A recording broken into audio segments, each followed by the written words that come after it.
ఓ చిన్న చారిత్రక యాత్రకు వెళ్దామా? హైదరాబాద్, ఇస్ఫహాన్ ఈ రెండు నగరాలు 2000 కిలోమీటర్ల కంటే ఎక్కువ దూరంలో ఉన్నప్పటికీ వాడి కళ్ళు చాలా లోతుగా ముడిపడి ఉన్నాయి.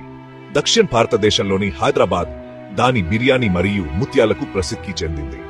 ఇరాన్లోని ఇస్ఫహాన్ అద్భుతమైన మసీదులు మరియు పర్షియన్ ఖర్కు పేరుగాంచింది. అయితే అసలు సంబంధం ఏమిటి?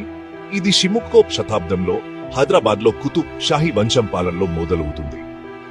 ఈ పాలకులు నిజానికి పర్షియన్ మూలానికి చెందిన షియా ముస్లింలు. సుల్తాన్ కులీ కుతుబ్ ఉల్ ముల్క్తో సహా వారిలో చాలా మంది ఇరాన్ నుండి దక్కన్కు వలస వచ్చి పర్షియన్ ప్రభావాలను నేరుగా హైదరాబాద్ సంస్కృతిలోకి తీసుకొచ్చారు. ఇది నగరం యొక్క నిర్మాణంలో, భాషలో, చివరికి వంటకాలలో కూడా కనిపిస్తుంది. కానీ చార్మినార్ ఇస్ఫహాన్లోని భవనాల మాదిరిగానే పర్షియన్ శైలుల నుండి ప్రేరణ పొందింది.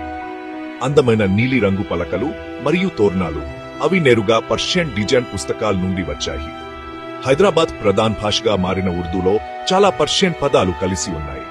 మరియు మర్చిపోవద్దు, హైదరాబాదీ హలీం మరియు బిర్యానీకి పర్షియన్ వంట పద్ధతులలో మూలాలు ఉన్నాయి. ఆ తొప్లీస్ నివాసుల పుణ్యమా అని. అంతేకాకుండా రెండు నగర మధ్య పండితులు, కవులు మరియు కళాకారుల నిరంతర మార్పిడి జరిగింది. హైదరాబాద్ ను భారతదేశంలో ఒక చిన్న ఇస్ఫహాన్ గా మార్చింది. ఈ రోజు కూడా హైదరాబాదీ కుటుంబాలు తమ పూర్వీకులను ఇస్ఫహాన్కు చెందినవిగా గుర్తించాయి.